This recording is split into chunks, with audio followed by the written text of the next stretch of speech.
Pues estamos en una emisión más, en un programa más de teatro crítico desde Hispanoamérica, en esta serie de programas en que hemos analizado lo que podríamos llamar, y así lo hemos denominado en otros videos, como la cuestión hispanoamericana. Es decir, los problemas, los asuntos filosóficos, las cuestiones también políticas que están rondando, que están presentes en nuestra región hispanoamericana. El día de hoy es un programa muy especial porque tenemos aquí de invitado al maestro Alberto Vuela. Él es un filósofo argentino. Su obra, muy variada, muy vasta, ha versado en parte sobre la filosofía antigua, particularmente sobre la filosofía clásica y griega. Incluso hay que comentar que el profesor Vuela tiene una traducción del protréptico de Aristóteles. En fin, que estamos con un filósofo en toda la extensión de la palabra. Y el día de hoy vamos a tocar un tema muy importante, muy interesante, en donde a la par de cuestiones filosóficas, de ideas filosóficas, también remitiremos a cuestiones políticas en la interacción, en la conexión y relación que pueda haber entre filosofía y política. Y hoy, en ese sentido, hablaremos sobre los movimientos políticos iberoamericanos, hispanoamericanos, que se han desarrollado en la región, pero que tienen como característica central que toman parten de una plataforma, de una base y de unos principios políticos que es la nación política. Eso es muy importante. La soberanía de los estados nacionales, que toman como punto de partida y como horizonte en el desarrollo de sus actividades y su acción política, la nación política. Eso es muy importante. Las naciones hispanoamericanas. Fuerzas políticas y principios políticos, ideologías, principios ideológicos también, que en nuestra región están a veces olvidados y que en otras latitudes, como también en nuestro entorno del programa llega a España, tampoco se conocen muy bien, cuando tampoco se estudian en nuestra región hispanoamericana. Y son fuerzas políticas, con principios, con ideologías, que tienen una vital importancia, tanto histórica como en el presente, porque han sido el esfuerzo por hacer de Hispanoamérica y de los estados de cada nación en la región, de tener un proyecto soberano, hispanoamericano, e irremediablemente estando en Hispanoamérica, de hacer frente a que los imperios, particularmente el del norte, no termine por subsumir, por tragar a nuestras naciones hispanoamericanas. De tal suerte que vamos a empezar esta charla con el profesor Vuela, a ver qué le parece. Yo empezaría por aquí, maestro Vuela, a reserva de que usted quiera hacer un comentario más general, que nos cuente en este primer momento las características, digamos, genéricas de estos movimientos políticos que tienen como base, como principio, la idea de la nación política y de la soberanía nacional. Adelante, maestro Vuela, muchas gracias. Bueno, es un gusto para mí grabar este programa.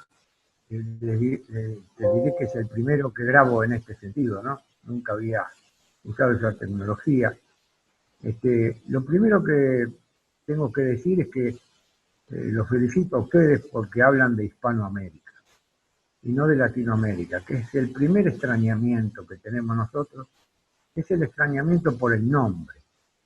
Nosotros se ha impuesto esta costumbre de decirnos latinoamericanos. La impuso primero nació a partir de la invasión de los franceses en México, ¿no? Con la aventura de Maximiliano de Austria. Entonces Chevalier, que era el ministro de Napoleón III, tenemos que ir a luchar por la clase latina. Yo había inventado la latinité. Y ellos tenían un proyecto hegemónico, obviamente. Y entonces va Maximiliano de Austria a México y hay una declaración, un general mexicano le dice, por favor, dice, termine de luchar por los latinoamericanos porque a nosotros nos están matando los mexicanos, le dice el general ahora no recuerdo quién fue. Es decir, nosotros no somos latinos, esto es un error garrafal, porque latinos son los que nacieron en el Lacio. Nosotros venimos de lenguas romances, obviamente que tienen su raíz latina, pero no nos definimos nosotros como etos cultural, como latinos, sino que el etos nuestro es hispano, y por eso somos hispanoamericanos, o iberoamericanos si queremos incorporar a Brasil. Pero dice Gilberto Freire, que es el mayor sociólogo que dio Brasil, nosotros, los de raíces portuguesas, somos doblemente hispanos. Somos hispanos porque pertenecemos a España, y a la provincia que se llamaba la Hispania, y somos hispanos porque tenemos categorías de pensamiento absolutamente similares a los de habla española. Así que somos doblemente hispanos, decía. Yo insistí sobre este tema del nombre hace muchísimos años, vengo diciendo que nos tenemos que denominar hispanoamericanos o iberoamericanos, pero no latinoamericanos porque es el extrañamiento por el nombre. Y si uno comienza a estudiar cualquier cuestión, tiene que empezar por el quid nominis, es decir, ¿qué es el nombre? ¿Qué nombre? ¿Con qué nombre? Entonces ahí surge el primer tema, es decir, si nos preguntamos por nosotros, tenemos que denominarnos bien, como vos acabás de hacer. La idea del extrañamiento de Hispanoamérica viene a partir de toda la visión ilustrada de nuestra ecúmene cultural. Y esta visión ilustrada bien la resigna un historiador de la filosofía español, José Luis Avellán, que escribió ahora hace muy poco tiempo, en el año 72, dice La idea de América. Y dice, el pensamiento hispanoamericano es liberal y antiimperial. Bueno, este es el primer gran error. Es decir, el pensamiento hispanoamericano no nace como pensamiento liberal. Y nosotros tenemos en cuenta que se han producido desde el ámbito cultural, desde la fundación de las primeras universidades en México. Tenemos una serie enorme de pensadores. Vos fijate que, no más que para nombrar un poco, al mexicano Alonso de Santa Cruz, en 1504-1584. El chileno Alonso Briceño, el brasileño Tomás Antonio Gonzaga, 1700. El peruano Pedro Peralta de Barnuevo, el ecuatoriano Francisco de Espejo, el colombiano Juan Antonio Varillas, los argentinos Luis de Tejada y Juan Antonio de San Alberto. Son sencillamente ninguneados todos estos. Acá hubo un profesor en Argentina que fue el máximo historiador de las ideas que tuvimos nosotros, se llamó Alberto Caturelli. Y limitado al ámbito de Argentina, él computa como pensadores de mérito a unos 50, hasta la época de la independencia, hasta principios de 1800, ¿no? Ahora, si estos 50 pensadores que contempla él, y lo multiplicamos, no digo por mucho, pero por los que han surgido en México, que es la otra fuente grande de pensamiento que tenemos en América, Colombia, Bolivia, que es muy importante, Brasil. Con eso solo nosotros tenemos 200 pensadores que no fueran liberales. 200. Es decir, que el liberalismo nace en nuestras patrias, nace a partir de la guerra de la independencia, que en realidad fueron guerras civiles. Sí. Fueron guerras entre las oligarquías criolla, hispano-criolla, y el pueblo llano, que se sublevaba ante la quiebra del orden tradicional que existía en América, ¿no?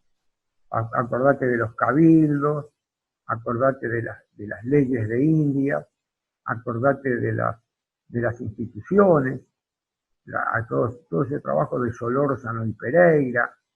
Es decir, hay un proceso de 3 siglos que se deja de lado. En México han hecho muchos trabajos sobre eso, sobre todo un filósofo mexicano que se llama Mauricio Beuchot, que es un muy buen pensador que vive, ¿no? Que actualmente vive. En México también surgió todo el tema del pensamiento sobre la identidad, con Leopoldo Sea, socialista, el hombre, pero en fin, nació a partir de la escuela mexicana, que fundó un español transterrado que se llamó José Gauss. Todo esto llama a pensar que hay algo que no se ha tenido en cuenta, que son estos primeros 3 siglos. Y estos primeros 3 siglos continúan después con otros pensadores. Continúan con pensadores que se van repitiendo, pero que no son tenidos en cuenta. En México, yo te hablo de México porque este programa lo van a ver los mexicanos. Un filósofo, por ejemplo, como Gómez Robledo, que es un filósofo excepcional, el traductor de la Ética de Aristóteles, la primera traducción al castellano. Tenemos literatos como el colombiano que tradujo la Eneida de Virgilio en verso. Es decir, es un cúmulo de producción cultural excepcional, pero no ha sido tenido en cuenta. Siempre se ha trabajado y se trabaja en filosofía, lamentablemente, se trabaja a partir del 1800. Y esto provoca una visión sesgada de lo que es Hispanoamérica. Pero por otro lado, los pueblos continúan con sus tradiciones seculares. Continuaron, este pensamiento ilustrado no entró en las raíces del pueblo. Si vos tenés, por ejemplo, en México la revolución de los cristeros, ¿cómo es que esa gente seguía hablando de Cristo Rey? ¿Por qué? Porque venía de una tradición de 3 siglos.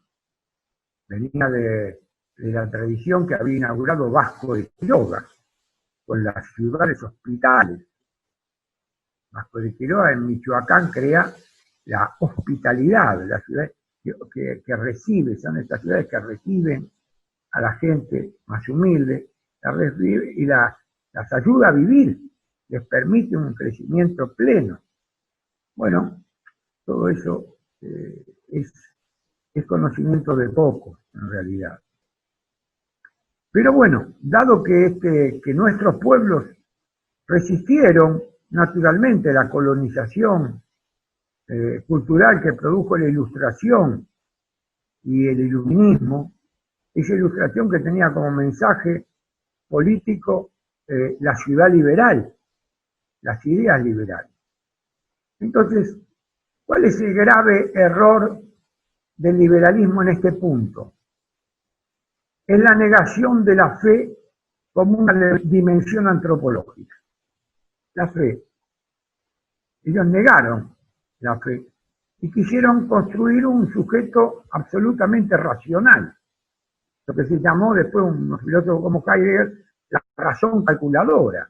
Entonces toda la sociedad se organizó de forma tal que comenzó a exaltarse al hombre como sujeto.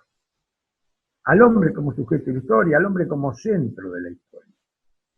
Y esto ha producido lo que ha producido después de 200 años de liberalismo. Aquí estamos nosotros como la mona, ¿no? Esta es la primera consideración que yo quisiera hacer, para que se sepa que los movimientos políticos más nacionalistas en América fueron movimientos populares, siguen siendo movimientos populares.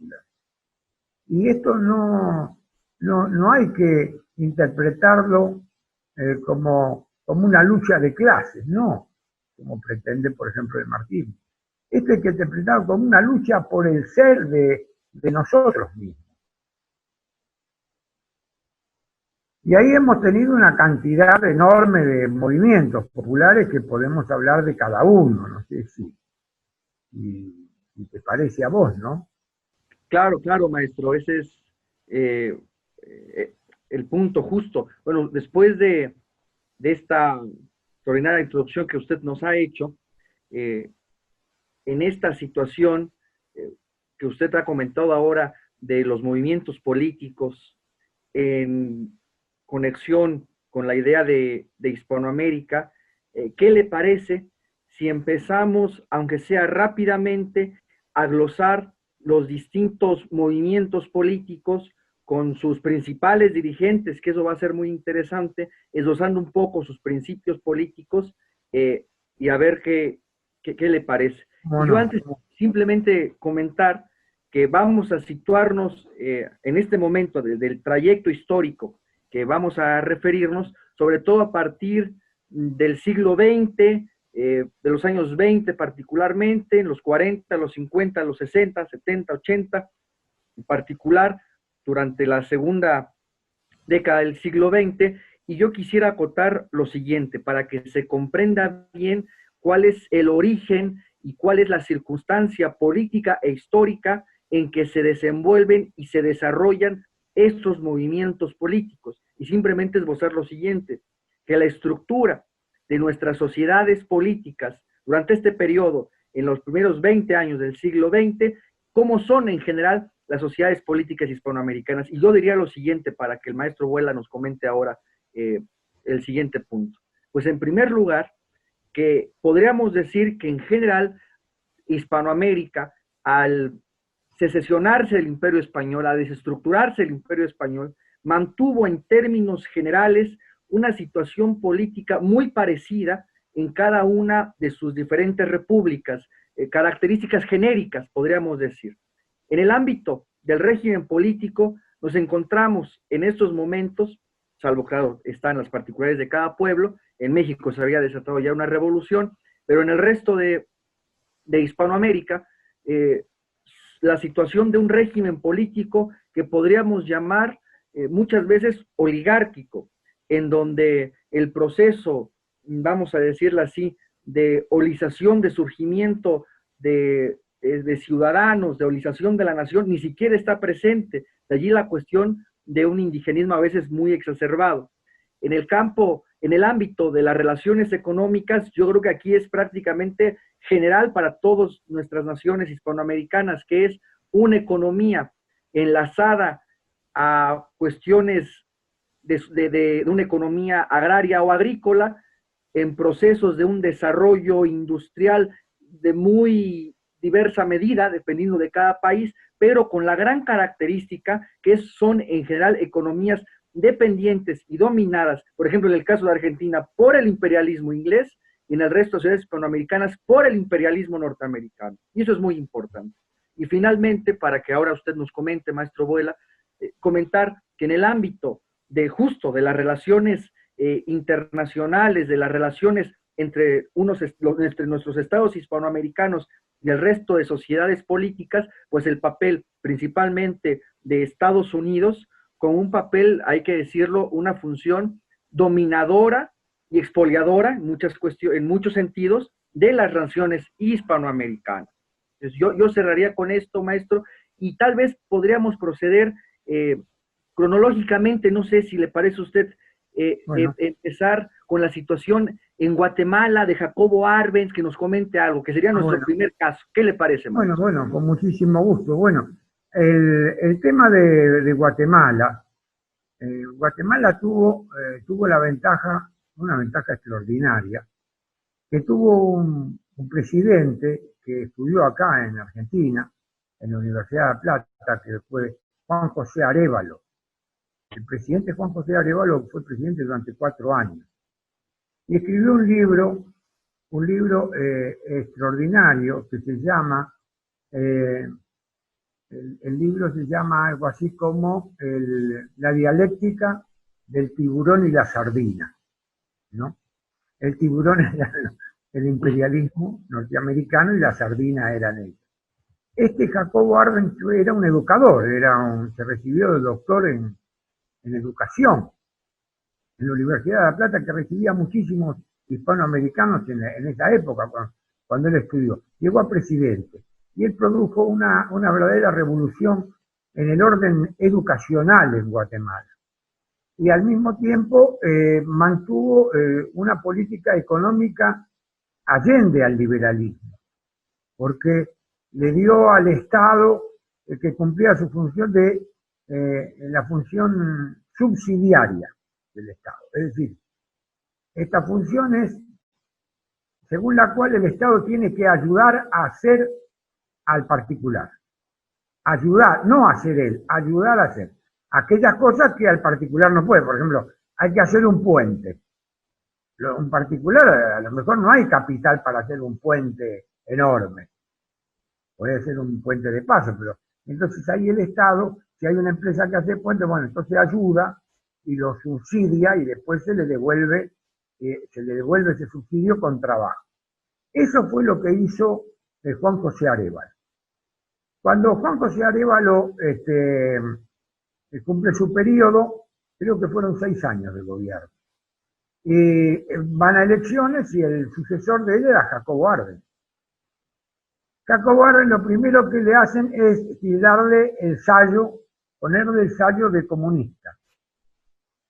Al poner el sello de comunista, toda su acción comienza a ser interpretada como un avance del marxismo en América Central.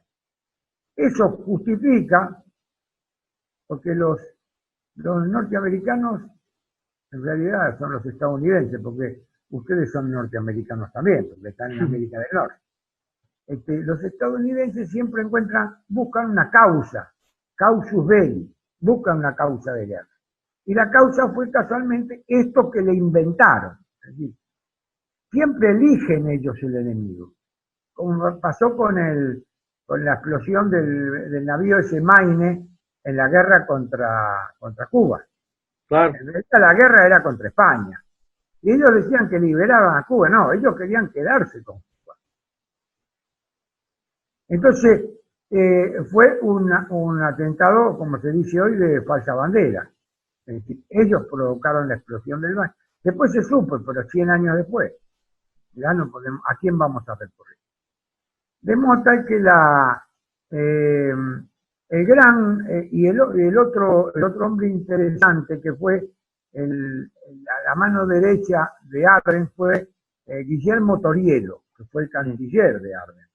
Un hombre sumamente lúcido, que es el que denuncia la intervención norteamericana para abortar la revolución de Guatemala. De tal forma la abortó la revolución que Guatemala quedó planchado. No podemos computar ningún otro gobierno nacionalista.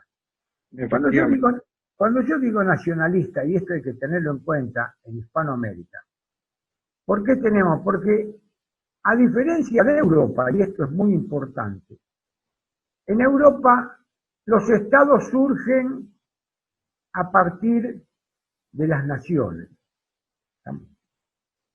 En Europa el Estado nace a partir, el Estado de España nace a partir de la nación española, el Estado no. El Estado en América, en Italia lo mismo, nace por la unión de los italianos, el de Alemania, que es el último, se constituye por los Land, que es la nación alemana, ¿no? La nación es el lugar donde la gente nace, que viene natio, que quiere decir nacer, y ahí viene nación. En cambio, en Hispanoamérica, los estados surgen por la quiebra de la nación, porque nosotros somos una sola nación en Hispanoamérica, pero que tenemos muchos estados. Esos estados, a diferencia de Europa, surgen por la quiebra de la gran nación hispanoamericana. ¿Me explico? Mientras que en Europa los estados son expresión de la nación.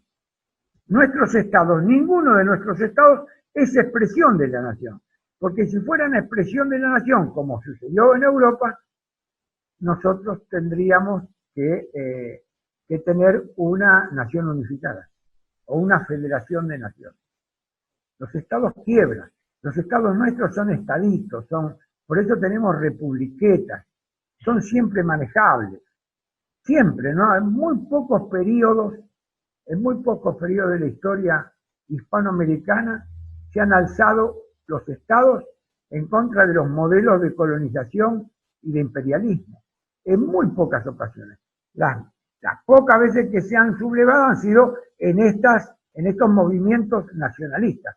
Por eso, nosotros no somos nacionalistas, yo de Argentina, vos de México, nosotros somos nacionalistas de Hispanoamérica. Porque en nosotros prima la nación hispanoamericana, la gran nación, la ecúmene cultural, que nos identifica a todos por nuestra lengua, raza, costumbre, religión, etcétera, etcétera. Este es el nacionalismo, el sano nacionalismo. El otro es un nacionalismo parroquial, es el nacionalismo de las oligarquías. Este nacionalismo americano de paisitos es el nacionalismo que crearon las oligarquías. Bueno, yo creo que con esto sobre Guatemala me parece que ya podemos pasar, yo qué sé. Me parece que es interesante. Otro de los movimientos nacionalistas que hubo muy importante fue el de Paz Extensoro en Bolivia. Eso. Ahora, ¿qué le parece? Bueno, usted ha dicho ya muy bien, glosado por lo menos, para que nuestro auditorio más o menos vaya aterrizando la cuestión y se entere que uno de los movimientos, en ese sentido, nacionalistas en Hispanoamérica fue el caso de Guatemala con el doctor Arévalo y con Jacobo Arbenz. Y después el coronel Jacobo Arbenz. Entonces, el otro caso que usted nos quiere glosar ahora y que me parece, estoy totalmente de acuerdo con usted, maestro, es muy poco conocido ahora, muy poco conocido en Bolivia, eclipsado por los movimientos tipo de Evo Morales que tienen muchas peculiaridades, indigenistas, por desgracia, no nacionalistas. Entonces, ¿qué le parece, maestro, si nos comenta usted? Estamos hablando ya ahora, nos posicionamos en los años 50, 52 en general, en el caso de Bolivia, con Víctor Paz Estenssoro, la Revolución Nacional y el Movimiento Nacionalista Revolucionario. Somos todo oídos, maestro. Bueno, el tema de Bolivia en general, Bolivia, es un país poco conocido. Yo lo conozco porque mi maestro fue un hombre que tenía nada más que mi maestro en la formación política, por así decir. Era un hombre que tenía 6º grado, que se llamaba José Luis Torres, que acá es conocido como el fiscal de la década infame. Era un tucumano. Tucumán quiere decir es el límite del incaico, ¿no? Que llega hasta el centro de la Argentina. Los incas llegaban hasta el centro de la Argentina. Y este hombre se casó con una señora que era de Jujuy, una chola. Los cholos son los criollos, como nosotros de La Pampa somos los gauchos, ellos son los criollos del norte. No es peyorativo, es lo que determina, ¿no? El criollo no es ni tan español ni tan indio. El criollo es ese, somos el tertium genus. Que quiere decir que no somos ni tan españoles ni tan indios, nosotros somos lo que somos. Es un producto americano, somos un producto americano. Y entonces este hombre después viajó a Bolivia porque era periodista y se quedó y se hizo muy amigo. Hizo muy amigo de 2 personas muy importantes en Bolivia. Que uno fue Augusto Céspedes, que es el escritor y novelista, y otro su cuñado, Carlos Montenegro. ¿Cómo no? Y Carlos Montenegro escribe un libro hermoso, se llama Nacionalismo y Colonial. Colonial, que sí. Nacionalismo y colonial. Y este Carlos Montenegro es el teórico de la revolución, del movimiento nacionalista revolucionario, el MNR de Bolivia, que lideró Paz Extensoro. ¿Cuál es el motivo fundamental? El motivo fundamental es que hasta Paz Extensoro se seguía explotando el Cerro de Potosí, se seguía explotando Bolivia a través de la rosca, La rosca eran los que estaban siempre, la rosca eran los que estaban siempre en el poder, los patiños y etcétera, de grandes explotadores. Y entonces tenía una sociedad dividida absolutamente en dos, los muy ricos y los muy pobres. Entonces ahí Carlos Montenegro dice algo extraordinario en ese libro. Dice, nosotros somos la expresión, dice, por el nacionalismo revolucionario boliviano. Nosotros somos la expresión de la más pura tradición hispánica, que está cubierta por una leve capa de humus, pero que siempre surge, cada tanto surge. Y lo que en otros países llaman golpes de Estado, acá no son golpes de Estado, son motines, el motín. Es interesantísimo porque lo que caracteriza a Bolivia es que el pueblo, el motín es como una erupción, es una erupción incontrolada, que no tiene jefes. El motín no tiene jefes, porque surge un día en un lado, al otro día en otro, como fogatas van surgiendo. Cuando Evo Morales, después de que quería ir al cuarto mandato, que hizo trampa en las elecciones, modificó su constitución, cuando ahora cae Evo Morales, no cayó por un golpe de Estado, cayó por el motín. Motín era gendarmes que se sublevan en Cochabamba, policías que se sublevan en Santa Cruz de la Sierra, obreros que se sublevan en Potosí, estudiantes que se sublevan en La Paz. Es decir, es el motín, y él se da cuenta. Él renuncia por el motín porque el motín no tiene jefes. El motín lo que busca es voltear al gobierno espurio. Y eso produce ¿qué? Produce muerte. Por eso se fue, porque no tenía ninguna seguridad de quedar vivo, porque si no lo mata uno, lo mata porque no tiene orden. Después sí, después se pone orden, y vos observás, esto es un elemento para estudiar, ¿no? La caída de Evo Morales. Sí. Que solo la puede explicar el motín, no el golpe de Estado, porque no fue golpe de Estado, fue un motín, el motín clásico que describió en su trabajo Carlos Montenegro. Entonces, la revolución nacionalista boliviana triunfa Paz Extensor y comienza lo que se llama la reforma de la economía, lo primero que tenía que reformar, ¿no? Porque estaba en el mercado. Bueno, y José Luis Torres, este maestro mío, escribe un libro hermoso, que yo lo tengo, se llama Nos acechan desde Bolivia. ¿Por qué?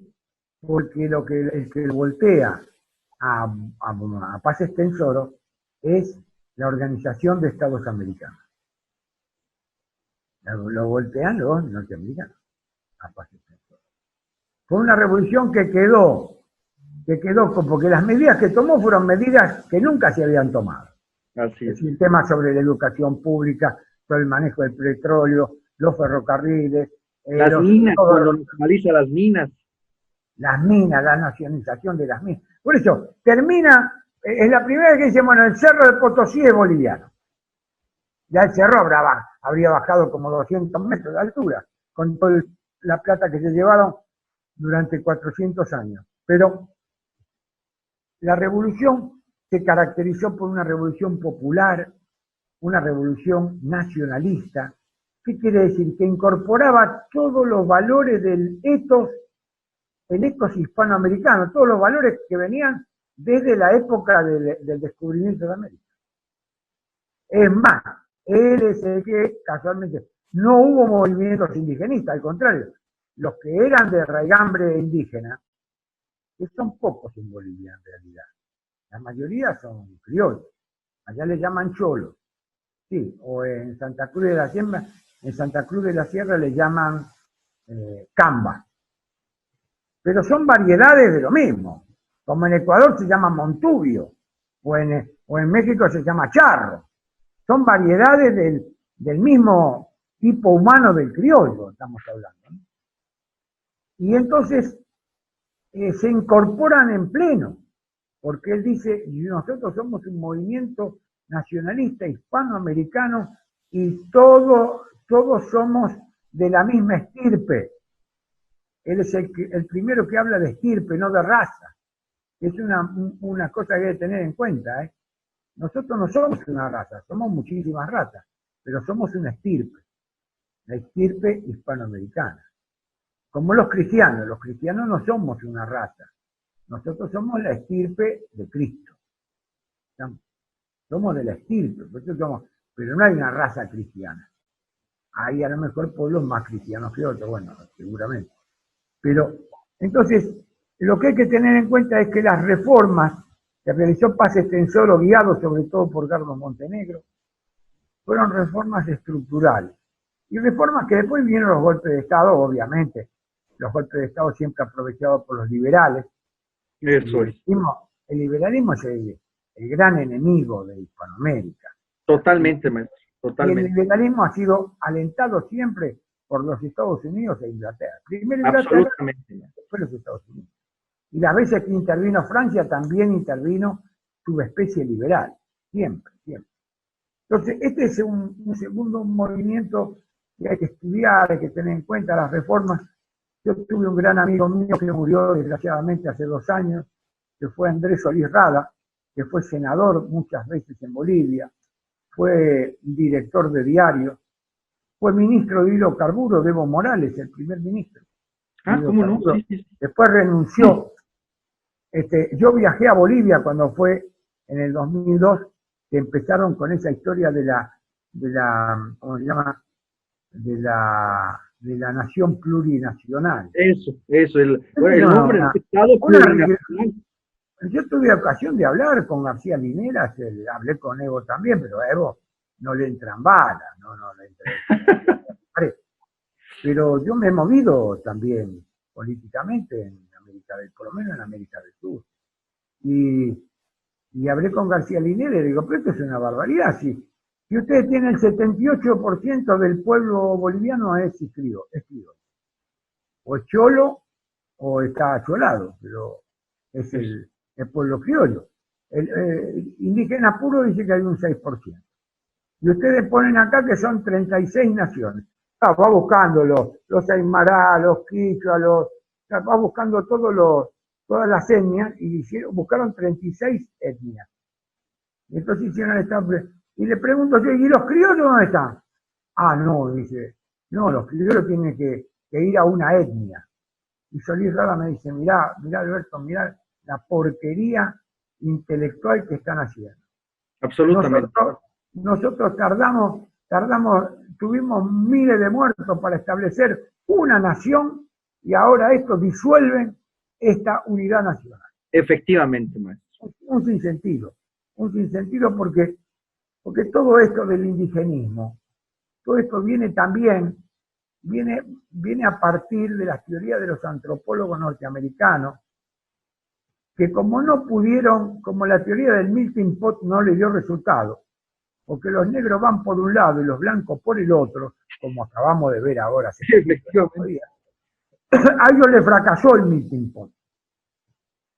Y entonces inventaron el multiculturalismo, la teoría del multiculturalismo, es decir, que las naciones tienen que respetar a las distintas culturas que están adentro de las naciones y con esas culturas, con esas minorías, poder armar una nación nueva. Con lo cual,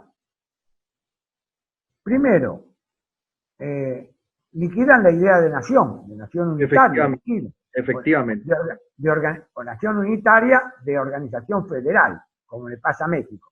Hay una sola nación, hay una bandera que está federalizada. Entonces es federación de, no sé cómo se llaman, departamentos, distritos, provincias, no sé cómo se llaman.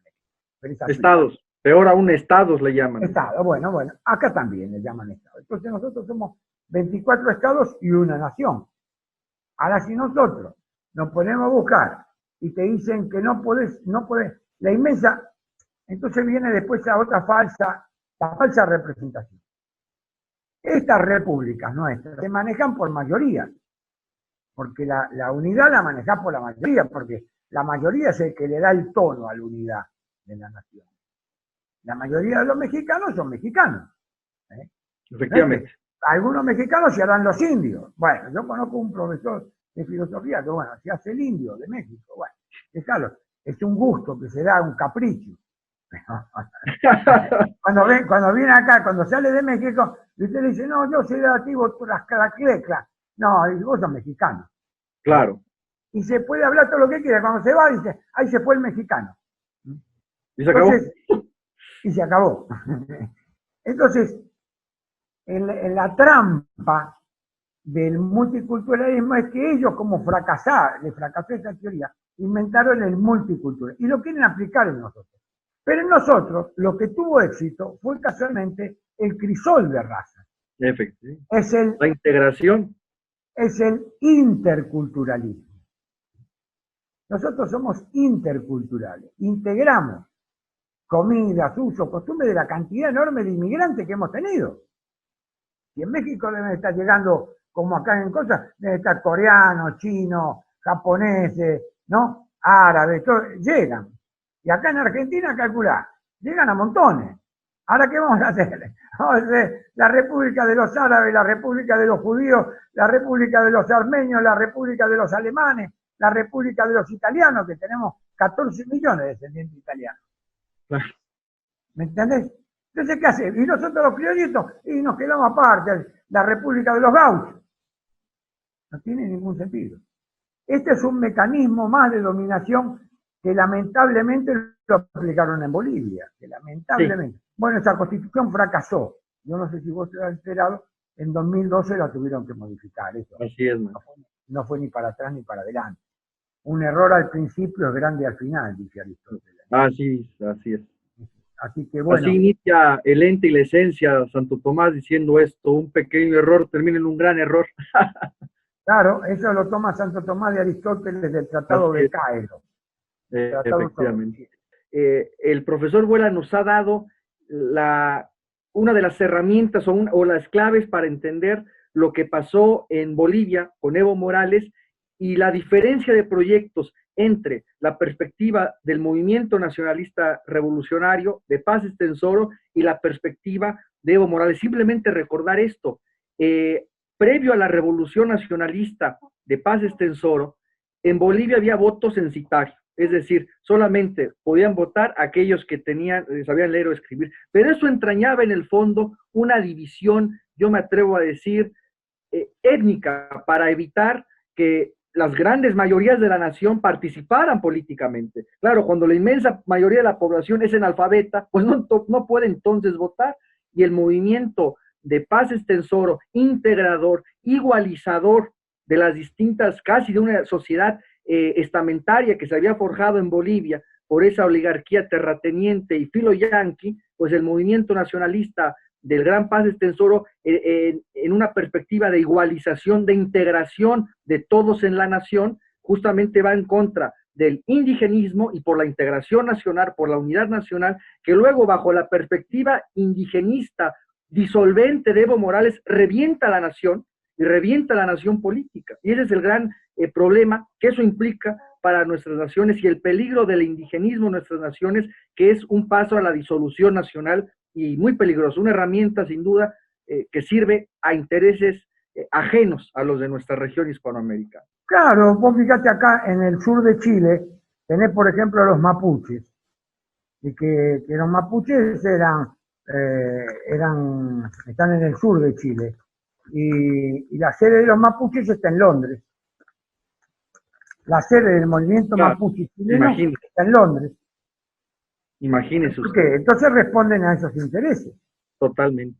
¿Qué le parece, maestro, si ahora hablamos de otro personaje? Estamos igual en esos años 50, realmente ahora hablemos de Brasil con Getúlio Vargas, empieza su movimiento desde los años 30, va a ser varias veces presidente, pero bueno, terminará también la cuestión en los años 50. ¿Qué le parece si hablamos ahora, nos posicionamos geográficamente en el Brasil de Getúlio Vargas? Cuéntenos de Getúlio Vargas del Estado Novo. ¿Qué podemos decir al respecto, maestro? Getúlio surge por una alianza. Getúlio comienza a hacer política, como vos decís, a partir de los años 30. Y es 2 veces presidente de Brasil.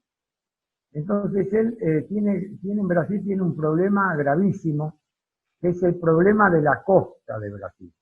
Todas las ciudades de Brasil estaban en ese momento todos en la costa, que eran las ciudades más prósperas, San Pablo, Río, y después al norte Pernambuco y esas cosas. El tema fundamental es que él tiene, su idea es integrar el Brasil. Esta es la idea primigenia. En la base del Estado Novo de Brasil, en la base de ese movimiento, hay hay un movimiento que se llamó integracionista, que era de Plinio Salgado. No sé si vos sentiste hablar de él. Plinio Salgado era un nacionalista brasileño, había sido formación militar porque el acceso era ese.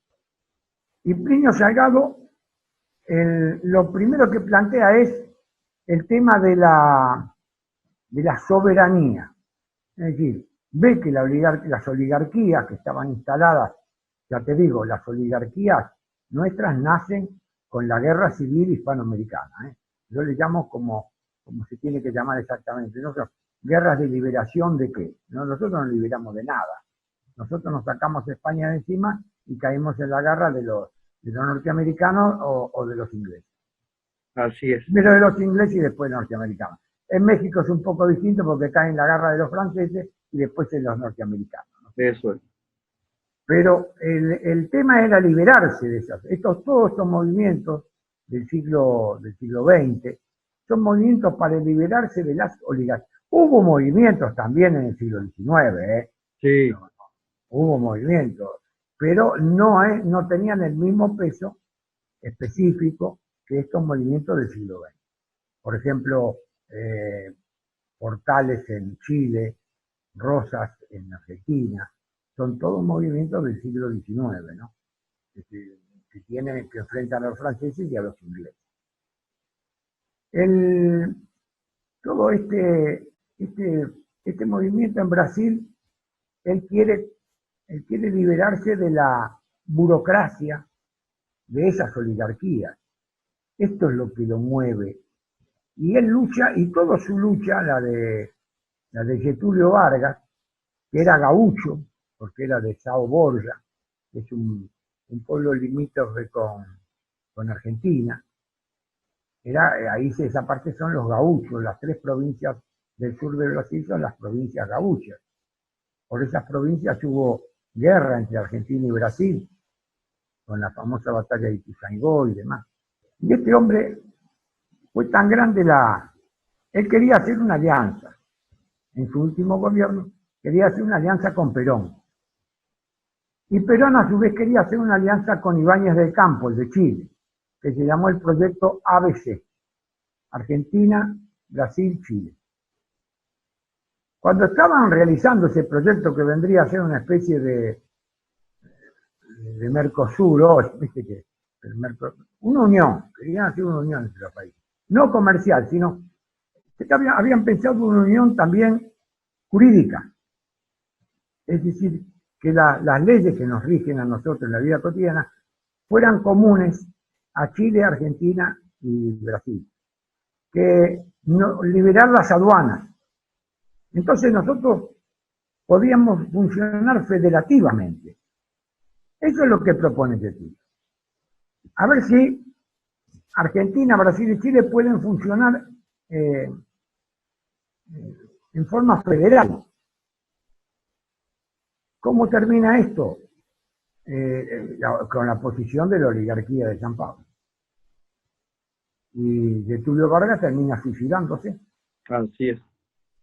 Un suicidio que no sé si fue por debilidad o un suicidio inducido.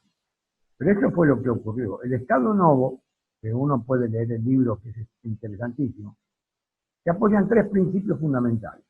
Dice que el Estado tiene que tener, según Getúlio Vargas, 3 principios. Primero, el bien común, que es el bien de todos. No es el bien común de la sumatoria de todos, no. Es el bien común, aquello que nos es común a todos. Y eso, para lograr este bien común, hay 2 principios fundamentales. El principio de solidaridad, soldum, hacernos uno, y el principio que hablamos antes de subsidiariedad. Es decir, el Estado tiene que ayudar a hacer, no hacer él. No es un estatismo lo que propone Getúlio Vargas, que todo desde el Estado, como en el caso del fascismo, todo el Estado y nada fuera del Estado. No. El Estado tiene que ayudar, es un instrumento del gobierno. El Estado no es una idea ética como sucede en Hegel y en los totalitarismos. Esto es una idea brillante, que la toma del movimiento integralista, el movimiento integralista de Plinio Salgado, que a su vez la toma de los pensadores sociales católicos de Europa, como Latour Dupin, Albert Duplessis y compañía. Esto es lo que yo te puedo decir. ¿Cómo termina? Termina con un golpe. Y después que termina con el golpe,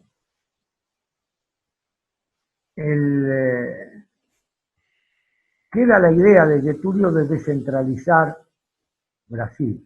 Entonces, Juscelino Kubitschek es el que propone la fundación de Brasilia, en el centro de Brasil. Porque las grandes ciudades tienen que estar en el centro, no tienen que estar en las orillas, tienen que estar en el centro del territorio, decían ellos. Siguiendo las teorías de Carl Smith, por ejemplo, que hay que gobernar la tierra, no el mar. El mar es de los ingleses, hay que gobernar la tierra. La teoría, el nomos de la tierra, ¿no? La teoría, la dialéctica tierra-mar.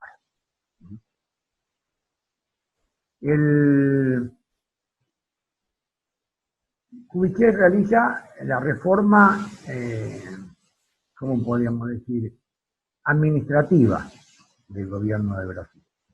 Después cae en manos de la izquierda, y después viene el golpe militar, después vienen los gobiernos liberales que tienen hasta ahora, ¿no es cierto?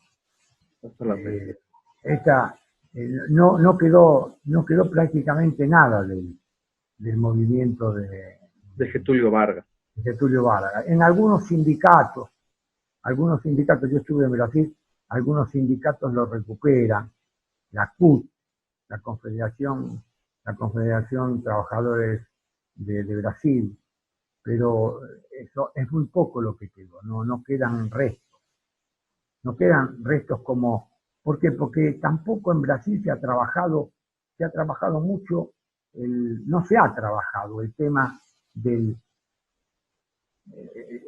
sustancialmente el tema del etos brasileño. Y eso que ha tenido buenos sociólogos, pero no han sido escuchados. El último gran sociólogo de Brasil ha sido Helio Jaguaribe. ¿Cómo no? Helio Jaguaribe, yo tengo cartas de él. Me acuerdo de una carta, me dice, profesor, pero él cuando venía a Argentina me llamaba por teléfono, que antes era difícil, ¿no? O me escribía. Me decía, voy a llegar tal día, nos vemos. Le gustaba tomar vino y se compraba el vino argentino, que en Brasil el vino no, ahora es mejor, pero bueno, acá hay viñedos. Venía en el aeropuerto y yo lo llevaba iba a un hotel, al Marriott Plaza, un gran hotel, siempre paraba ahí, un hotel para millonarios. Y entonces hablamos de estos temas, y tengo una carta donde me dice, mire, si hay algo que usted va a pasar a la historia, va a ser porque ha liquidado el vacuo latinoamericanismo. Eso es lo peor que nos puede pasar a los brasileños, y también a ustedes, hablar de Latinoamérica. Nosotros tenemos que hablar de Iberoamérica o de Hispanoamérica. Eso decía Helio Jaguaribe, que era un sociólogo de izquierda, ¿eh? Sí, era un sociólogo, sí. Esto lo tengo yo en la carta. Es decir, era un hombre lúcido. Eso es. Pero no lo han escuchado, no han sido escuchados. No, Muy no ha bien, sido maestro. buscado, no. Pues ahora hemos hablado de Brasil y yo hacer una breve acotación para pasar a la siguiente glosa que usted nos pueda auxiliar. Hay un hecho particular que ahora el profesor Vuela comentaba, que es finalmente Vargas, Getúlio Vargas se suicida, bajo presiones muy fuertes ya en los años 50, particularmente él deja algo que se conoció como Carta Testamento, que es un texto interesantísimo, texto muy emotivo y con valor museológico, político e histórico, en donde Getúlio Vargas dice, han empezado los ataques cuando quise defender el precio de las materias primas en el comercio internacional. Primer elemento. Segundo elemento, han arreciado los ataques por la oligarquía interna y por las fuerzas extranjeras norteamericanas por la ley laboral él llamaba garantía al régimen del trabajo, ¿no? Y tercer Exacto. elemento que quiero subrayar esto, que es muy importante, profesor, por la fundación de Petrobras y Electrobras. Yo quiero hacer aquí un matiz. La importancia de que los recursos energéticos, fuente vital de la economía, aspecto central para el desarrollo económico, esté en manos de los estados nacionales o esté bajo jurisdicción nacional, porque ¿qué implica que no estén bajo jurisdicción nacional los recursos básicos de la economía? Que nuestras economías devienen dominadas y colonizadas, ya sea por el imperialismo norteamericano o por el estadounidense o por el inglés. Ese factor central. Por eso la importancia y la tradición nacionalista y nacionalizadora de los recursos básicos en nuestra región. Yo quisiera decir eso, profesor Vuela. Y bueno, este es el rasgo económico fundamental de todos estos movimientos nacionales. Gracias. Es decir, el manejo de los recursos básicos. Cuando acá en Argentina, hasta 1900 creo que 20 y pico, no se había nacionalizado el petróleo. Y se nacionaliza en la época de Irigoyen, que fue un presidente radical. ¿Cómo no? Hipólito Yrigoyen. Hipólito Yrigoyen, que fue un presidente radical, que fue un presidente antiimperialista. Los radicales se llaman radicales, pero bueno. Sí, la USR, la Unión Cívica Radical. La Unión Cívica Radical se transformó después en un movimiento liberal, ¿no? Por supuesto, muerto Irigoyen, a él lo golpean con un golpe de Estado las oligarquías acá en 1930, y es Perón después el que le da el gran auge a YPF, Yacimientos Petrolíferos Fiscales. Entonces, con el manejo de los recursos, es la garantía de soberanía. No hay revolución nacional sin el manejo de los recursos. No hay ninguna. Por ejemplo, hubo un movimiento que se llamó movimiento liberal, para hablar de otro país, que fue Colombia, con Eliezer Gaitán. Eso, pasemos a Colombia, maestro. Cuéntenos de Jorge Eliezer Gaitán. Y Eliezer Gaitán fue un político colombiano que ellos le llaman, porque cada país, viste, tiene su denominación, ellos se decían liberales, ¿no? Porque bueno, en Colombia están acostumbrados a esos términos, no sé, a nosotros nos suena mal. De liberal no tenía nada Eliezer Gaitán, no tenía absolutamente nada. Y estaba a punto de ganar las elecciones y sacar a los conservadores. Los conservadores vienen las viejas oligarquías que eran todas pro-norteamericanas. Colombia había sufrido un golpe terrible en 1902. Los norteamericanos habían intervenido en Colombia y le partieron una provincia, la provincia de Panamá. Le quitaron en la provincia de Panamá. Con eso y todo, Colombia es el único país, junto con México, de Hispanoamérica que son bioceánicos. México da dos océanos, el Pacífico y el Atlántico. Esa es una característica geopolítica importantísima. Colombia en Sudamérica es el único país bioceánico. Argentina era bioceánico, pero Argentina, la gente que estuvo en 1820, una cosa así, renunciaron a la parte de Bolivia. Los delegados de Buenos Aires, cuando hablan con Bolívar, le dicen: no queremos ni Antofagasta, que daba al Pacífico, ni la provincia de Potosí. Renunciaron. Sucre, por supuesto que quería las dos, Antofagasta y Potosí.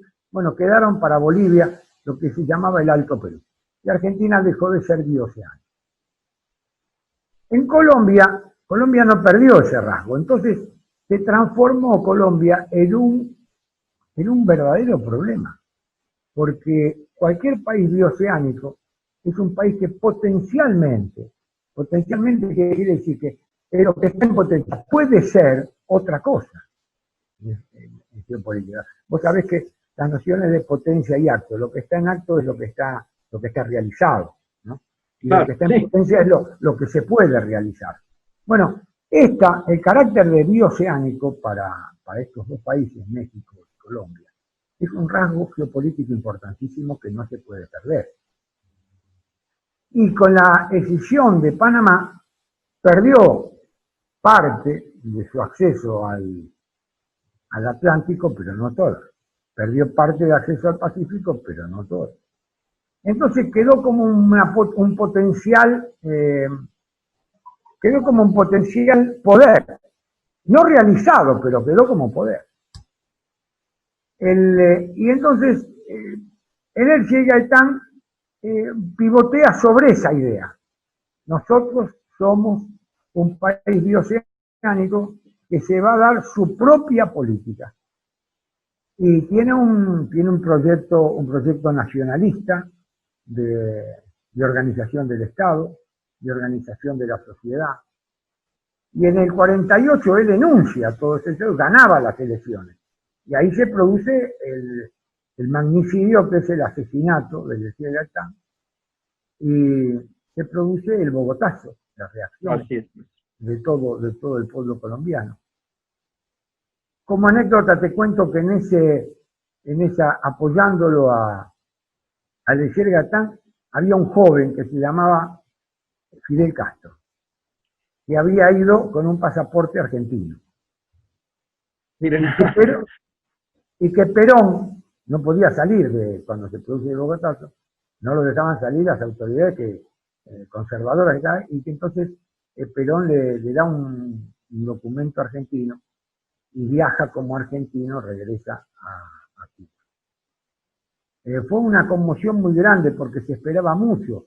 No te olvides vos que Colombia, poco estudiada también, ¿no? Sí. Colombia tuvo este presidente, por ejemplo, Miguel Ángel Caro, que fue el traductor de Virgilio, fue presidente, traductor de Virgilio en verso. Colombia tuvo tipos como Eduardo Calderón, que decía que América tiene paisajes, Europa tiene historia. Bueno, defendamos los paisajes. El otro gran teórico que tuvieron que fue Torres, que tiene ídola fori, los ídolos del foro, la crítica a todo el sistema jurídico colombiano. Es decir, Colombia, el tipo humano del colombiano es un tipo humano prácticamente ejemplar, por su belleza, por su capacidad, por su fuerza intelectual. Yo he estado en Colombia y admiro mucho a Colombia, porque ha dado unos pensadores, ha dado buenos tipos humanos, pero no ha podido plasmarlo en la política. Así es. No lo ha podido plasmar. No ha habido un movimiento político nacionalista coherente y fuerte. No, yo creo que es un problema también de una cuestión del quid nomini. Y si vos te llamás liberal, eso no cuadra. Vos no podés hacer un movimiento nacionalista liberal. Es un hierro de madera. Es una contradicción in terminis. Absolutamente. Bueno, y yo creo que vos me vas a decir, pero eso es filosofía. Bueno, ¿qué querés? Yo hago filosofía. Yo tengo que echar agua para mi molino, ¿no es cierto? No, hombre, maestro, este es un programa de filosofía. Entonces, si no, no hay nada. Si no, no hay nada. A mí me parece que este fue un gran movimiento que merece ser estudiado, pero que tampoco ha tenido seguidores. Así es. Después, como no pudieron dominarlo, los norteamericanos a Colombia, porque está el pueblo, el ethos del pueblo sigue vivo. Entonces, ellos reinventaron la FARC. Las fuerzas de la FARC surgen como respuesta a una oligarquía, pero es un producto norteamericano. Es interesantísimo ver eso. La FARC no era un movimiento nacionalista. No, no lo son. Se presentaron como nacionalistas, pero ellos nunca fueron nacionalistas. Ellos fueron todos de formación marxista. Eso le permitió, la FARC, le permitió a Cuba y al régimen de Castro entrar en América. Fue el primer pie que pusieron en América en contra de los movimientos nacionalistas, fue casualmente en Colombia. Después, con los años, hubo una disensión entre ellos, porque la FARC se volcaron al negocio del narcotráfico. Ya. Entonces dejaron de tener relación con Cuba. Esto es importante, ver lo que se llama la cubanización de Hispanoamérica. Esto es algo que nos ha molestado muchísimo, porque a partir de los años 60, 65, comenzó todo este proceso. Este proceso lo sufrimos nosotros en Argentina, que hubo un movimiento nacionalista que fue el peronismo. Bueno, para allá vamos, maestro. Y este movimiento nacionalista, que fue el peronismo, cuando cae Perón, viajan algunos dirigentes a Cuba. John William Cook, entre ellos. John William Cook, entre ellos, y ahí comienza la cubanización del peronismo. El peronismo comienza a ser catalogado como una revolución burguesa. El peronismo comienza a ser catalogado como un movimiento fascista, reaccionario. Todo eso surge de Cuba. Y desde perspectivas marxistas, en el fondo. De perspectivas totalmente marxistas. Tan así es que eso sigue hasta que viene el año 76 en Argentina, que se produce el golpe de Estado. Antes del golpe de Estado estaba en el tema de las fuerzas del ERP, las fuerzas de los montoneros. Todos estos, los raptos que hacían acá, el dinero lo llevaban para Cuba. Dinero que nunca más recuperaron, ¿no? Nunca más recuperaron los miles de millones de dólares que con los raptos y los asesinatos que provocaron los montoneros y el ERP, nunca se recuperó ese dinero que fue depositado en Cuba. Muy bien, maestro. Justo, yo quiero dejar el caso del peronismo, del justicialismo al final, porque me parece un caso extraordinario de movimiento nacionalista en Hispanoamérica, y quisiera yo ahora, ya hemos hablado de Colombia, glosar el caso de Colombia, que desde el asesinato de Jorge Eliezer Gaitán, por desgracia, en Colombia no ha habido, decíamos hace un momento, otro movimiento de corte nacionalista, hispanoamericanista, que defienda a Colombia, y por desgracia, yo lo voy a decir porque es mi posición que yo creo, en la que sostengo, que Colombia ha caído en las garras terribles del imperialismo norteamericano. Absolutamente. 7 bases militares, por favor. Y caray, unos hablan de narcoestado, coño. Para narcoestados, pues Colombia, con todo respeto. Pero es que en los grandes países hispanoamericanos, ¿no? Brasil, Argentina cayó, bueno, después me dejo para el final. Pero si vos querés hacer una síntesis, Colombia cayó en manos de los norteamericanos. Sí. Toda la dirigencia colombiana. Brasil cayó, el uribismo, por ejemplo. Uribe un desastre histórico. Uribe es un hombre criollo, pero es un hombre que se está entregado a los norteamericanos. Totalmente. En Brasil, la tónica la dan los evangelistas. La dirigencia. Claro. La dirigencia en México es la dirigencia que quedó vinculada a la masonería. Quedó vinculada en México a la masonería y la vuelta para atrás para adelante siempre. Y al imperialismo, pero queda. Ahora hay una mezcolanza extraña.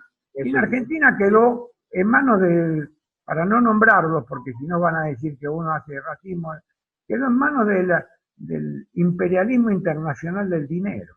Claro, maestro. Para ir cerrando esta parte, preguntarle ahora el caso de otro personaje muy olvidado, que yo lo admiro en particular por enfrentarse a las fuerzas que se enfrentó, que es Omar Torrijos en Panamá, gran obra que es la recuperación de la soberanía de Panamá sobre el canal.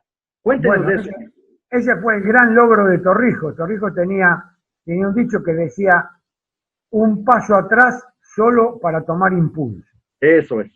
Un Entonces, patriota. patriota que terminó asesinado, sabemos que le voltearon el avión. Él logró algo fundamental, que era la recuperación del canal de Panamá. Él tenía un asesor militar, un formador extraordinario, que era un coronel argentino, que fue el coronel Ali Mohamed Zeineldin. ¿Cómo no?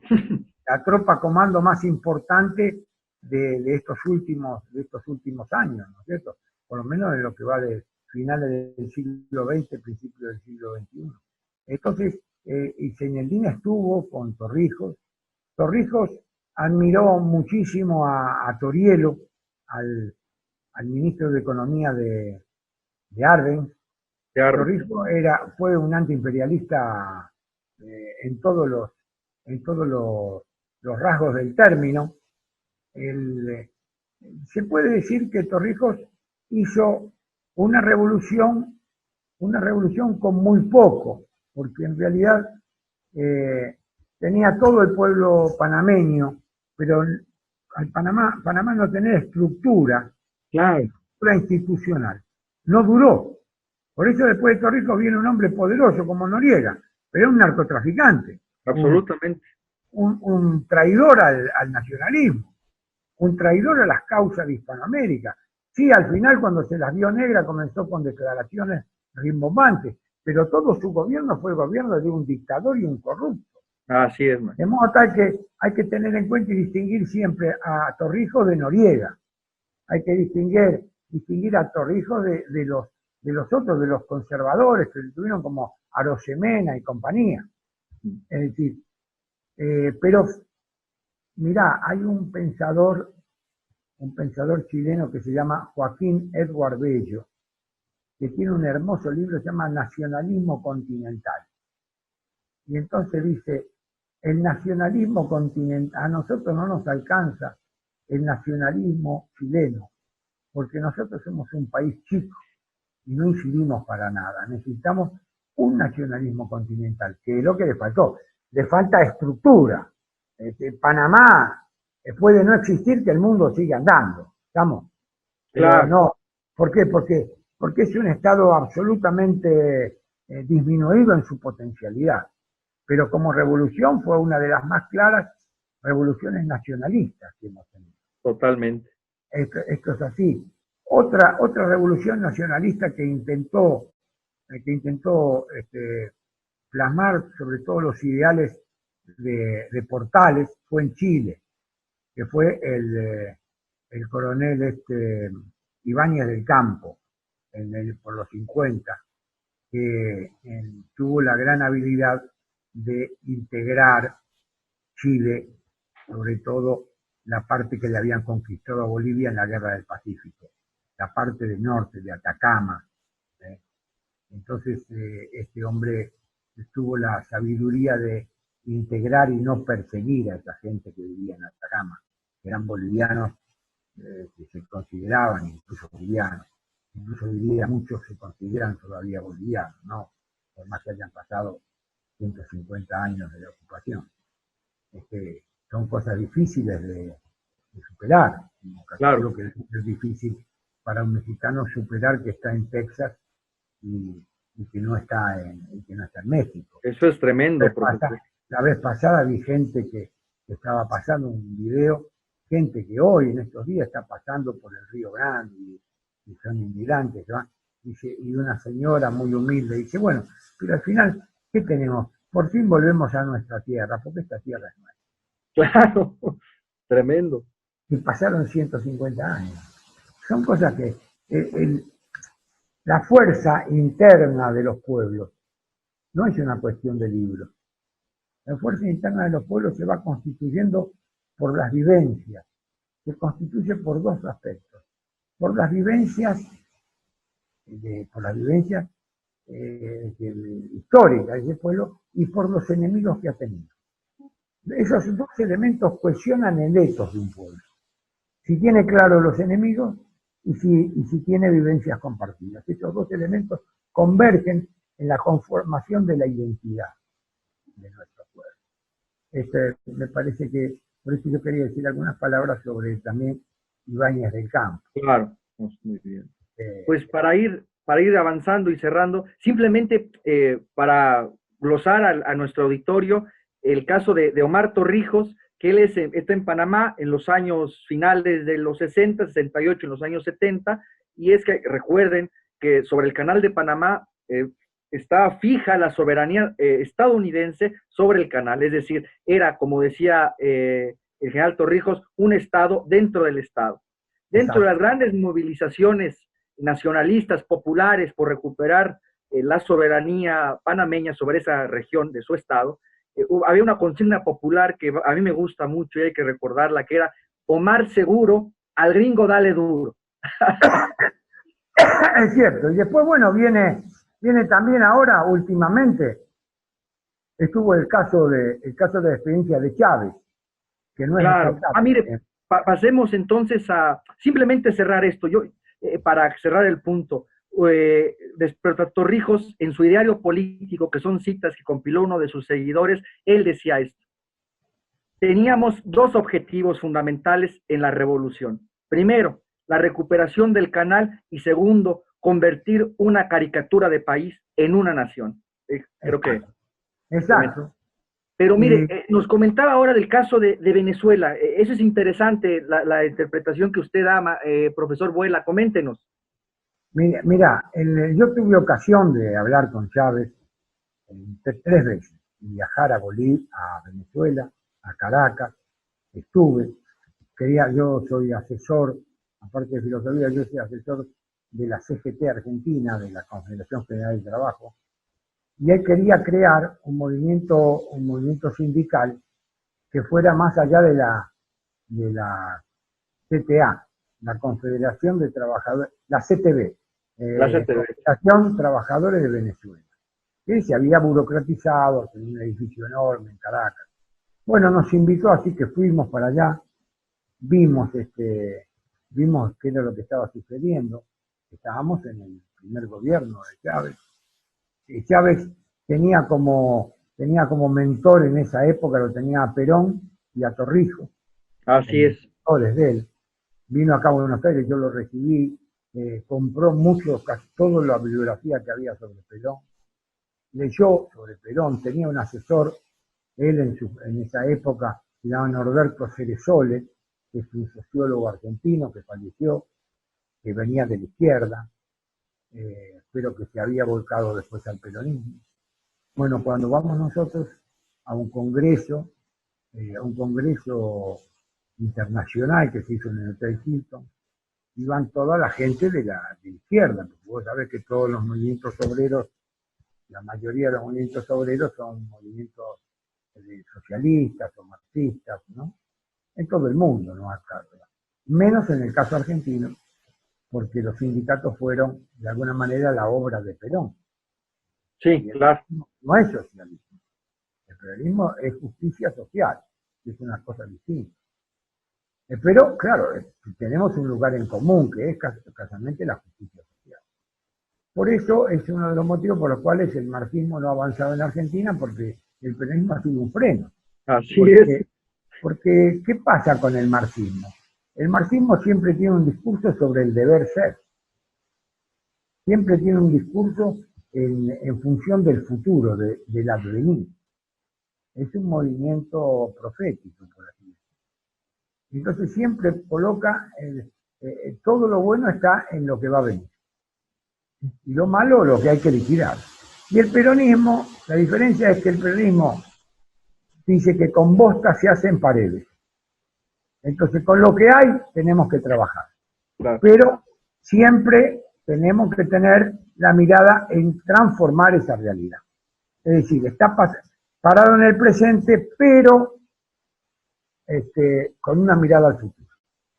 Esta es la gran ventaja. Es decir, la realidad, es lo que decía Aristóteles al final, la realidad es lo que es más lo que puede ser. La realidad es una relación entre acto y potencia. La realidad es lo que es más lo que puede ser. Está en acto, pero también está en potencia de ser otra cosa. Hablando con Chávez, él quería hacer esta revolución socialista que le llamaba.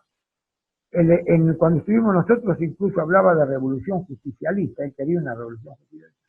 Pero claro, no encontró los interlocutores que tuvo en ese momento en Argentina, eran los Kirchner. Que los Kirchner son una especie de socialdemócratas, con un discurso progresista, pero no tienen nada que ver con el peronismo. Y no encontró en esta gente una afirmación de valores propios. Encontró un gobierno y gobernantes que en realidad imitaban a la socialdemocracia europea. Esto para mí es lo que ha hecho que Hugo Chávez se volcara a Cuba. Porque no encontró en América del Sur un gobierno que se privilegiara a sí mismo. Si el Kirchner en lugar de pensar nada más que en el dinero, porque de lo único que se ocupó fue de hacerse rico, fue el gobierno más corrupto en toda la historia argentina. Tan así es que la mujer tiene juicios inmensos acá. Por supuesto, juicios que no van a producir absolutamente nada, pero el robo ya está hecho. Entonces, Chávez se tuvo que volcar. No se pudo crear el movimiento sindical chavista, no lo pudieron liquidar, pero no pudieron. ¿Por qué? Porque los movimientos no se inventan, los movimientos se van haciendo, no es una invención de escritores. Cuando me tocó hablar a mí, representando al peronismo, en ese Hotel Hilton estaban todos esos salones grandes que se corren las paredes y se hacen. Había 2.700 delegados de toda América, sobre todo Hispanoamérica. Había estadounidenses, pero la mayoría había europeos.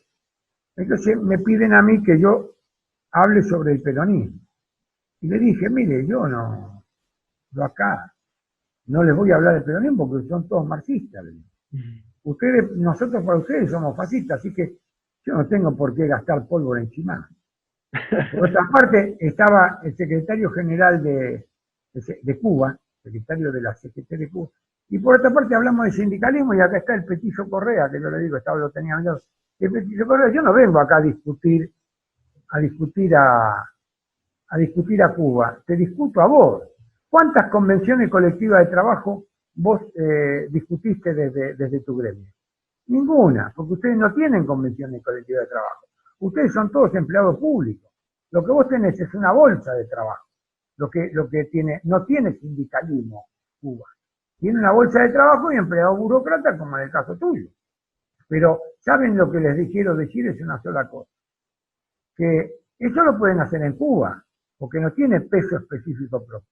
Pero no lo pueden hacer en Bolivia, porque si realizan el sindicalismo marxista que ustedes proponen, esto va a ser el abrazo del oso para Venezuela.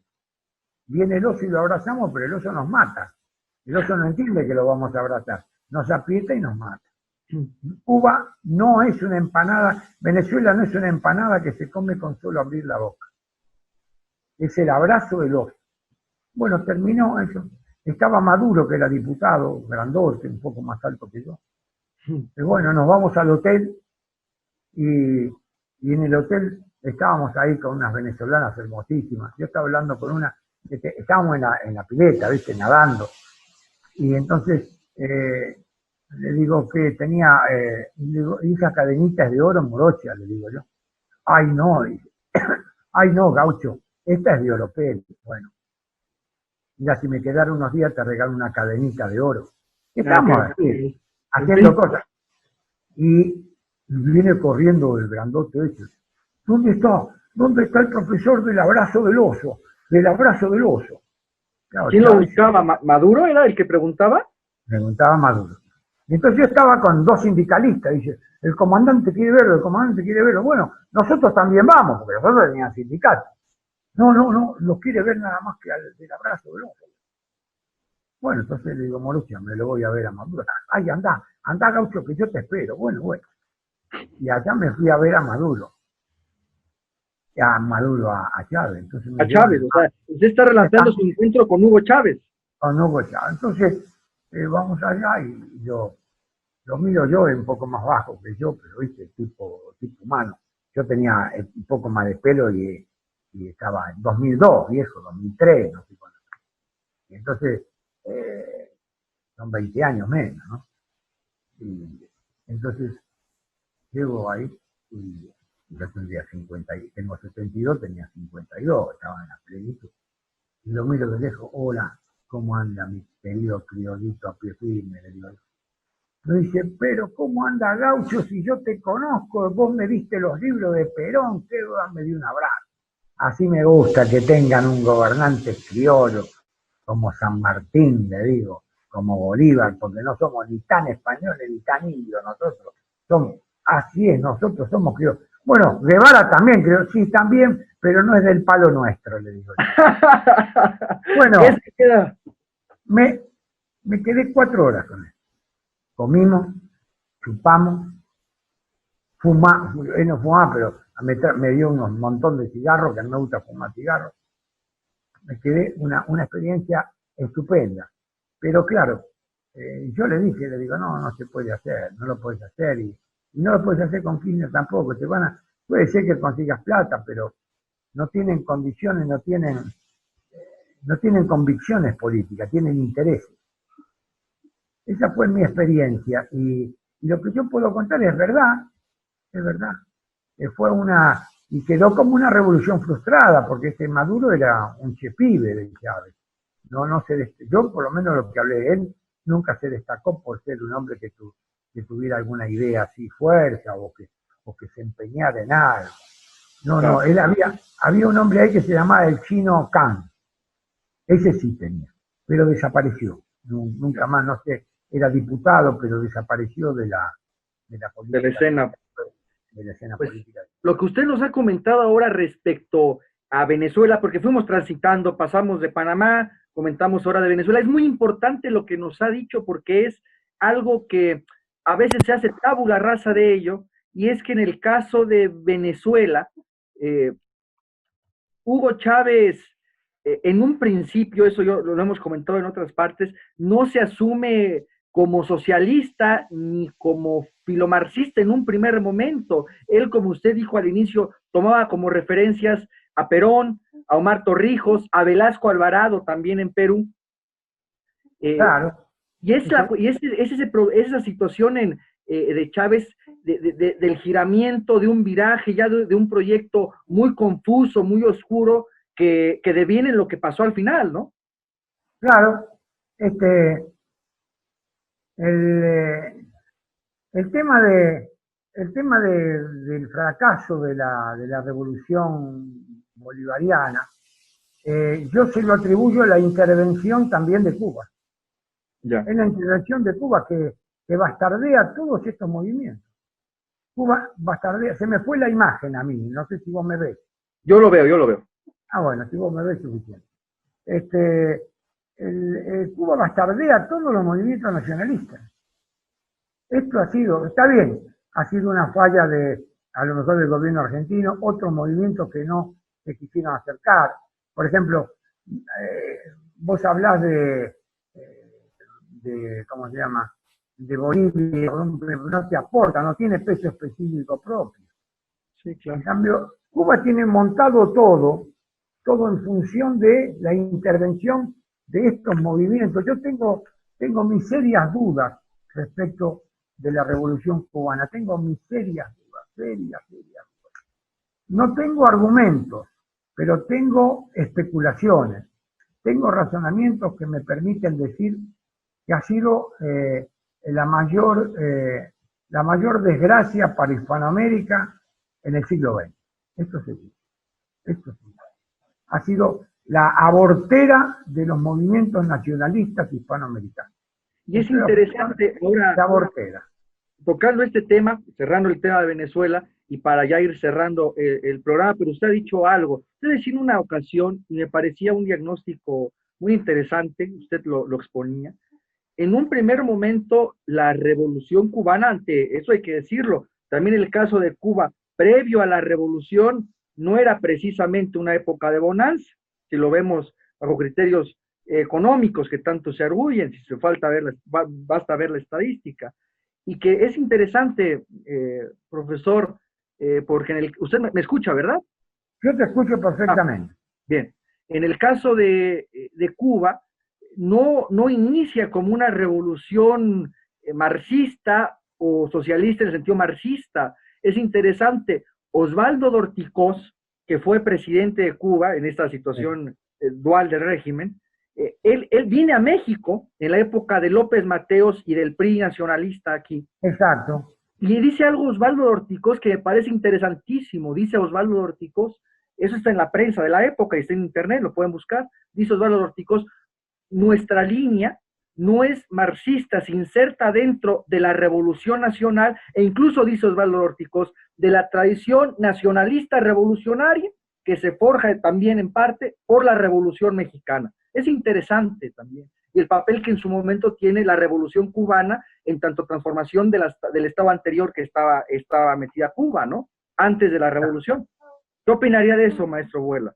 Yo estoy totalmente de acuerdo, estoy totalmente de acuerdo. Es decir, la matriz de los movimientos nacionalistas hispanoamericanos es una matriz total y absolutamente antiimperialista. Es una matriz que no es liberal, es antiliberal. Otro que nos tendríamos que acordar nosotros es el Sandino en Nicaragua, que está dentro del siglo XX, ¿no? Diferente al sandinismo, que no lo confunda la gente. Bueno, que hay que distinguir entre Sandino y el sandinismo.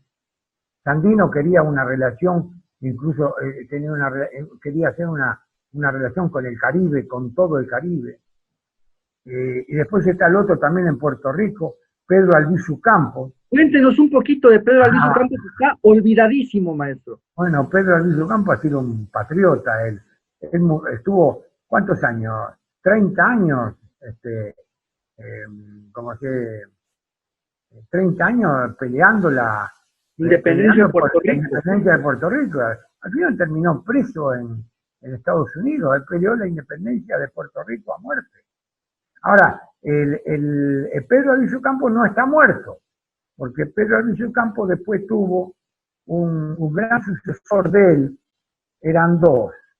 Ay, ahora se me va el apellido. Eran dos. Uno era el que era sucesor de él, fue presidente 5 veces. Ay, se me va ahora el apellido de este hombre, que quedó ciego, que trabajaba. Bueno, se me va. No me voy a acordar ahora, pero el espíritu de Pedro Albizu Campos está presente en Puerto Rico, ¿no? Lo que pasa es que hay dos tradiciones en Puerto Rico. La tradición liberal, que corresponde a los que son pro-norteamericanos, y la tradición nacionalista, que es la de los independentistas. Y los independentistas quieren la independencia. Lo que pasa es que ahí hay un problema de dependencia económica. Claro. Puerto Rico no tiene autonomía económica. Puerto Rico está enfeudado con los Estados Unidos y por lo tanto el administrador es el que les provee de los bienes. Puerto Rico vive de los Estados Unidos, entonces es imposible una revolución nacionalista salvo que corte esos lazos. Pero para cortar esos lazos tiene que encontrar algún estado supletorio. Exactamente. Que lo cubra, que lo proteja, que puede ser México, que es el que está más cerca de los grandes estados, puede ser Colombia, puede ser Brasil, pero si no, no.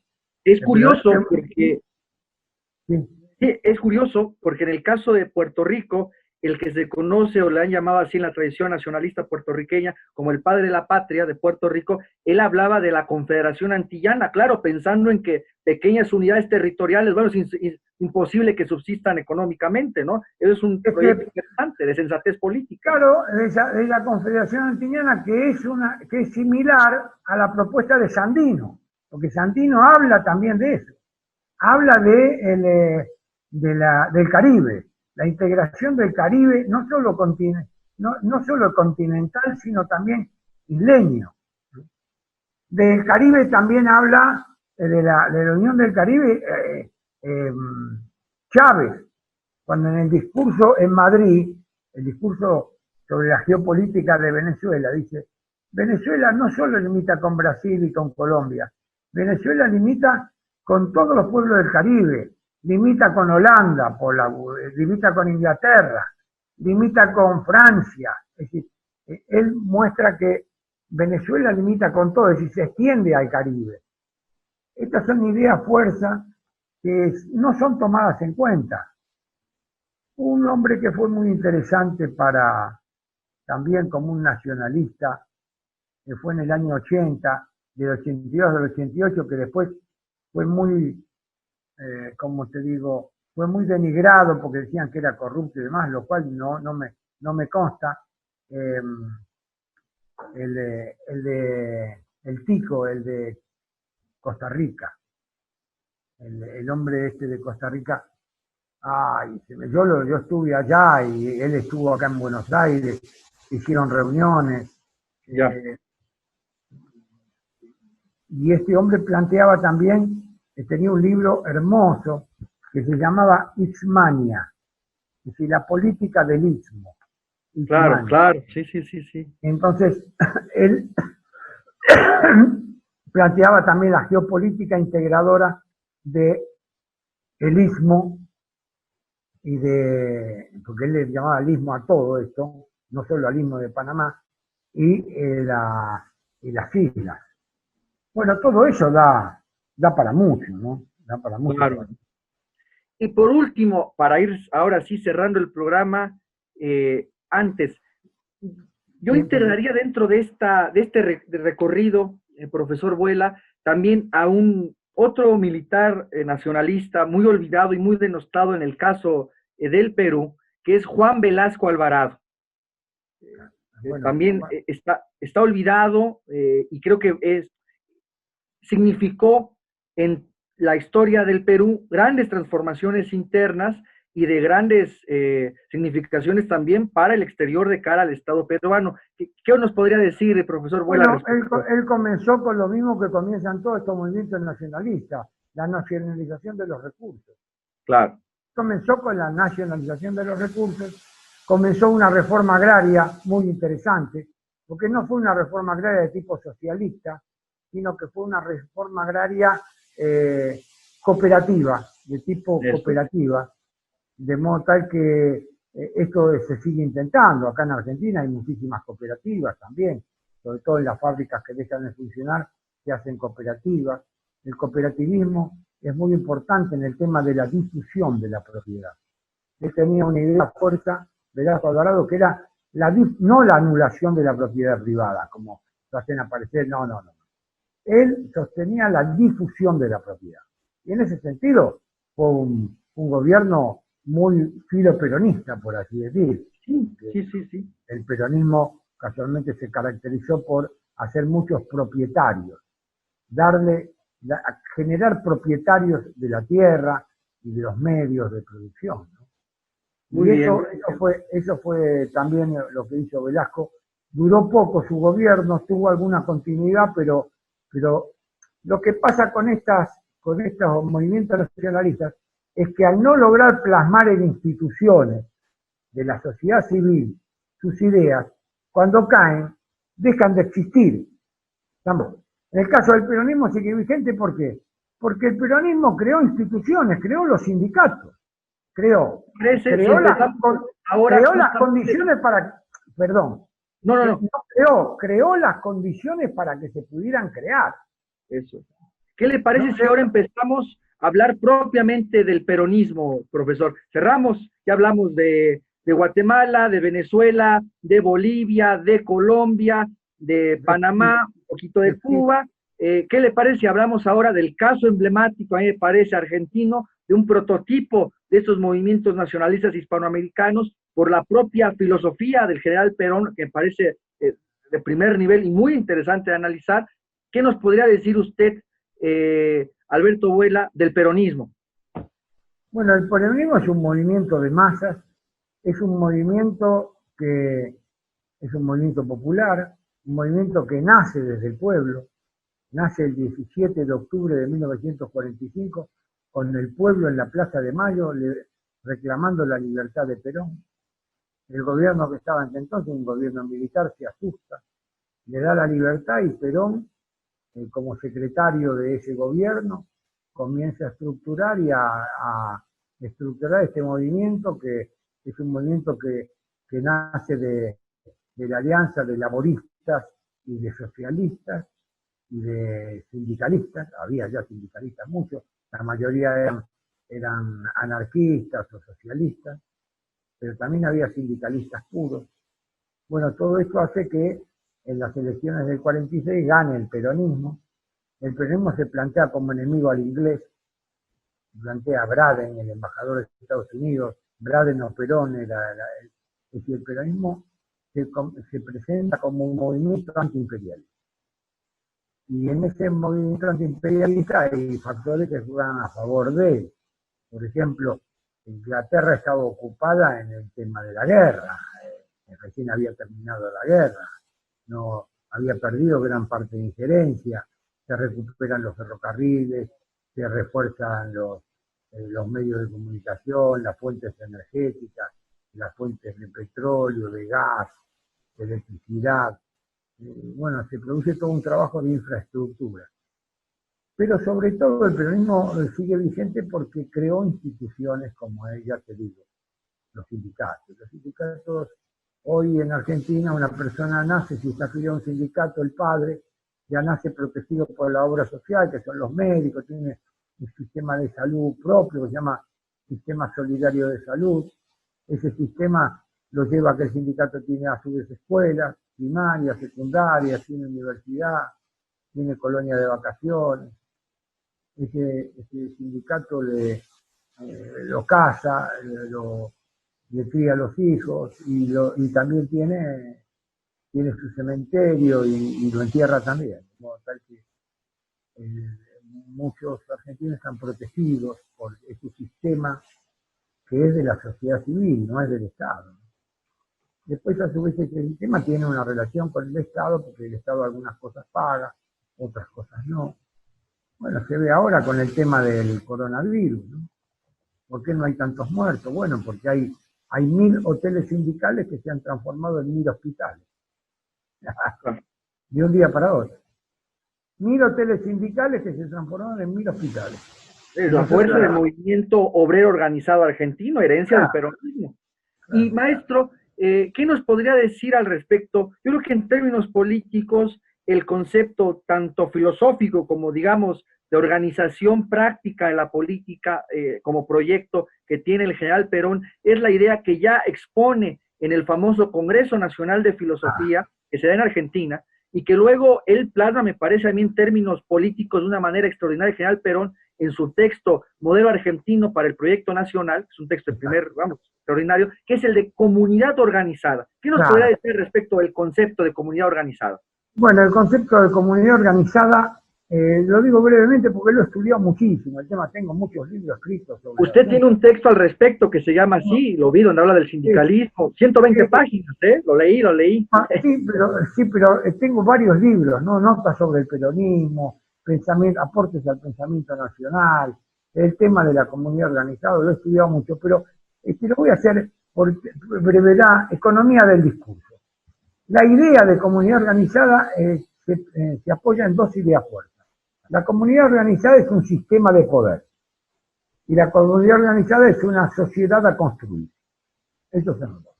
La sociedad a construir que plantea Perón en la comunidad organizada es una sociedad no estamental, sino que es una sociedad regionalizada. Es por dominios, por regiones. Y el sistema de poder consiste en lo siguiente. Para el peronismo existen tres instancias: el Estado, el gobierno y el pueblo. El pueblo, si no está organizado, no es pueblo. El pueblo tiene que estar organizado a través de sus instituciones. Es decir, los sindicatos, la biblioteca, los clubes, en fin, todo lo que sea organización del pueblo, todas las organizaciones que serán los pueblos, que son infinitas y que no se pueden normalizar o no se pueden manejar como una cuenta matemática, ni darle a todos un ordenamiento jurídico, porque los pueblos crean permanentemente organizaciones de todo tipo. Entonces, ¿estas organizaciones qué hacen? cada una en su dominio, yendo para el lado de los sindicatos para que lo vean bien. Entonces está el sindicato de minería. ¿El sindicato de minería qué hace? Controla todos los intereses de los trabajadores que trabajan en la minería. ¿Dónde va a reclamar ese sindicato de minería? Va a reclamar a la Secretaría de Minería del Estado, que es del gobierno de turno. Entonces, ahí, el sindicato ¿qué hace? Ante el gobierno, que es el que maneja la Secretaría de Estado de Minería, propone las cosas que hay que hacer en minería. El gobierno estudia estos casos y ahí discuten si se puede hacer o no se puede hacer. Cuando se toma la decisión de lo que hacer, entonces el Estado, el gobierno se dirige a los aparatos del Estado, que son los que la tienen que aplicar. Eso es todo. Es decir, las organizaciones libres del pueblo son factores concurrentes en los aparatos del Estado. Eso es importante. Cuando se transforman en factores concurrentes, el Estado hace de alguna manera lo que el pueblo quiere. Por eso claro, Perón decía, el que gobierna, el que sabe gobernar, hace lo que el pueblo quiere. ¿Cómo sé que hago lo que el pueblo? Porque vota, no, votar es una circunstancia anecdótica. Hago lo que el pueblo quiere cuando el pueblo me reclama dónde están las necesidades. ¿Qué necesidades tiene? Y eso lo hace cuando está organizado como factor concurrente en los aparatos del Estado. De ahí que Evita dijera, donde hay una necesidad, nace un derecho. ¿Me explico? Claro. Yo te la dije en 2 minutos, ¿no? Pero es algo para pensar y repensar. Yo conozco muchos politólogos europeos que están trabajando el tema, que lo buscan, lo mismo que los comunitaristas norteamericanos que han venido. No lo entienden, no lo entienden. No. Porque para eso no es difícil hacerlo, pero vos no podés inventarlo de golpe y porrazo en México, eso no lo podés inventar. Vos tenés que primero ir formando una dirigencia en un ámbito. Por ejemplo, Perón la formó en el ámbito del trabajo, que le parecía. Para él gobernar es dar trabajo. Decía, gobernar es crear trabajo. Este gobierno que tenemos ahora, ¿gobernar qué es? Dar subsidios. No, entonces sí. Es la diferencia enorme. Una diferencia como entre la puteada y el Padre Nuestro. Claro. Profesor Vuela, ¿por qué no nos comenta rápidamente porque en torno al peronismo se han dicho muchas diatribas y pésimas interpretaciones? ¿Por qué no nos comenta ahora algo rápidamente de la obra económica y social del general Perón rápidamente en sus primeros 2 gobiernos, que es donde más gobernó, más tiempo pudo gobernar?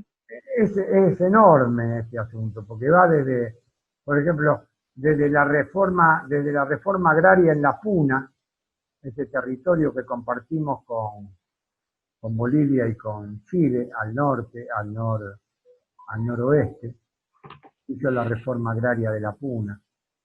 Es decir, el gobierno de Perón le compró a una familia que tenía 23 millones de hectáreas de tierra, se las compró y las distribuyó entre 23.000 familias. ¿Te das cuenta?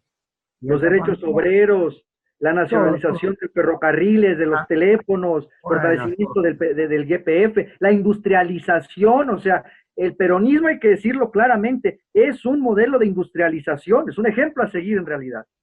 Sí, ha hecho muchísimas, son demasiadas las cosas para poder resumirlas, que cada uno tome. Todo el tema de la flota pesquera, fue la más grande flota pesquera de Hispanoamérica en su momento, el control de los mares, nosotros tenemos un litoral marítimo grandísimo, todo eso se ha desmantelado todo. Quiero cerrar, maestro Vuela, para concluir el programa, con una pregunta. ¿Qué opina usted, esto va a ser de mucho interés para nuestro auditorio, del gobierno actual de Alberto Fernández? ¿Es peronista, no es peronista, es socialdemócrata, no es socialdemócrata? ¿Qué opina usted, profesor? Mira, el gobierno de Alberto Fernández es un gobierno de empleado público. Es un gobierno que no tiene ningún plan, son empleados públicos, es decir, un presidente que está ocupado de cobrar su sueldo a fin de mes. Ya. Un empleado público no puede ser presidente. Es empleado público, es un profesor universitario. Está acostumbrado a cobrar del 1 al 5 del Estado. Ahora tiene el tema del coronavirus, pero no ha gobernado para nada, no gobierna. Están administrando. Y él se nombró, se autodenominó o se autocalificó como progresista liberal socialdemócrata, se dijo así. Y bueno, sabrá él, debe ser todo eso también, ¿no? Seguramente. Debe ser todo eso, pero lo cierto es que es un gobierno sin no tiene poder, no tiene representación. Ahora esto del coronavirus lo tiene en pie porque está el coronavirus, no saben qué hacer. Acá sigue la cuarentena, hace 75 días que estamos en cuarentena, está todo el aparato productivo argentino parado. ¿Quién va a pagar esto? Nadie lo sabe. Tenemos una deuda enorme, somos el país que, como yo te decía ayer, el país al que el Fondo Monetario le ha prestado más dinero, somos el mayor deudor del Fondo Monetario Internacional. No lo va a pagar nadie todo esto, y menos estos muchachos que no hacen producir, no tienen ideas, no hay ideas creadoras. Es todo un administrar los conflictos, pero no resolverlos. Esta es la gran diferencia. Los gobiernos tienen que resolver los conflictos, no administrar. Claro. Bueno, pues, maestro... Estamos gobiernos de administradores públicos. Eso es.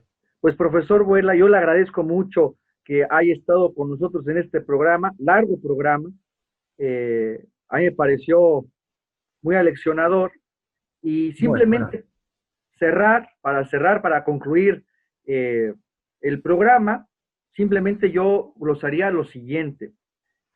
En primer lugar, un poco el análisis que hicimos acá fue desde la propia perspectiva de estos movimientos nacionalistas hispanoamericanos.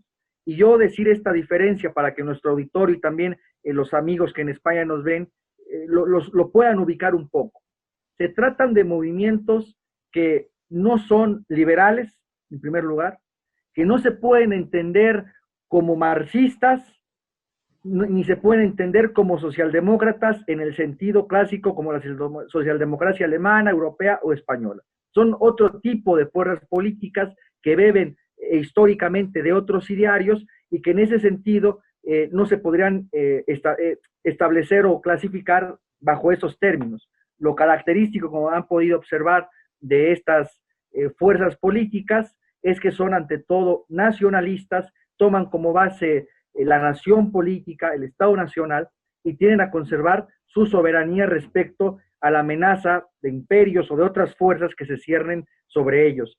Y como aspectos genéricos podríamos comentar esto, y que la mayoría, por cierto, acabaron derrocados por golpes de Estado, por los intereses internos afectados y por los intereses extranjeros, particularmente norteamericanos e ingleses, que se veían afectados ante las obras nacionalistas y populares de estos regímenes. Y entender algo también para nuestros amigos de Hispanoamérica y de España, que estamos hablando de sociedades que no son sociedades del estado de bienestar, son graves las carencias y las situaciones de desigualdad del ingreso, de la riqueza, con graves problemas en materia social, y no partimos de sociedades de estado de bienestar, sigue siendo hasta la fecha un problema de la cuestión hispanoamericana, del problema hispanoamericano. Yo agregaría también como otra vertiente dentro de las fuerzas nacionalistas hispanoamericanas que habría que considerar también, yo sé que el profesor Vuela ahí matizará, pero